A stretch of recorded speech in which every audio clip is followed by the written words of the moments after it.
This is not another specs comparison. We've all seen the numbers.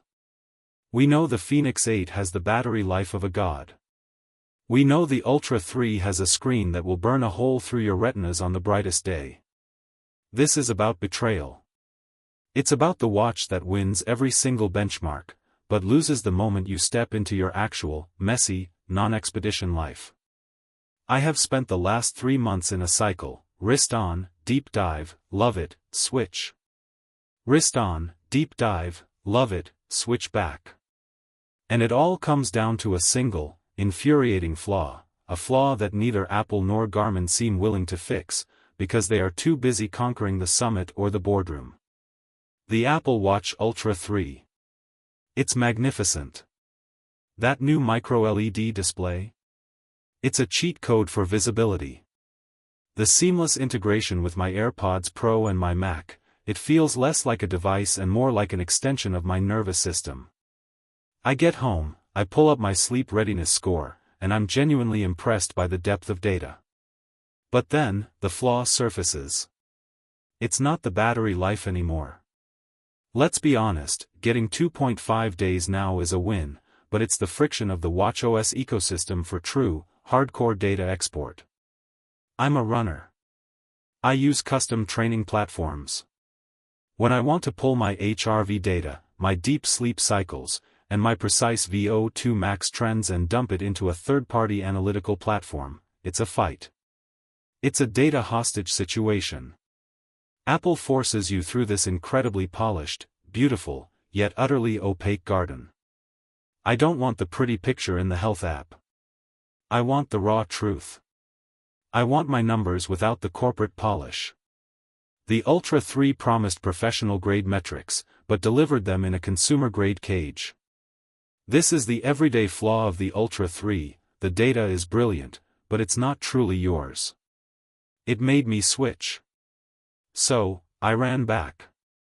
I ran back to the Garmin Fenix 8. The Fenix 8.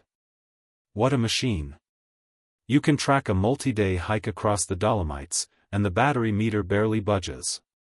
The physical buttons, that tactile click, even with gloves on, it's pure utility. And the Connect platform? It is the antithesis of Apple Health. It is a beautiful, messy, open Excel spreadsheet of your existence. You can export everything. You can feed it to Strava, Training Peaks, whatever you want. It's the scientist's watch. It gives you the freedom that the Ultra 3 denies. But, as always, a different kind of betrayal. The Fenix 8's everyday flaw, the infuriating, disruptive notifications and ecosystem gap. Imagine this: I'm in a key meeting. I get a crucial text. On the Ultra 3, I glance, tap a quick smart reply, and I'm back in the conversation, zero disruption. On the Fenix 8? The notification just about fits the screen. I can dismiss it. But if I want to offer anything more than a pre-canned OK, or on my way, I have to pull out my $1,000 phone. The Fenix 8 is an incredible fitness tracker that is tragically trying to be a smartwatch. The third-party app experience is a ghost town. The seamless transition from the trail to the office is broken the second a complex social interaction hits your wrist. It's a disconnect. It's an everyday flaw of unusable smart features that forces you to grab your phone 20 times a day, shattering the promise of a truly connected device. And that is why, after months of trying to convince myself that one of these $1,000 plus titans could finally be my one watch to rule them all, I switched again. I had to. The final switch was away from the one that promised ultimate battery life and data freedom, because its simple, everyday social utility was broken.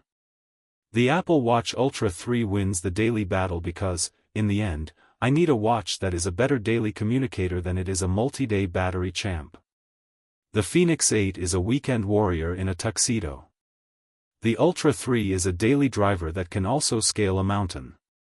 The Ultra 3's flaw, the data lock, is something I can work around later. The Fenix 8's flaw, the broken connection to my daily life, is an unavoidable disruption. And in 2025, that's a deal breaker. The choice is less about specs, and more about which flaw you are willing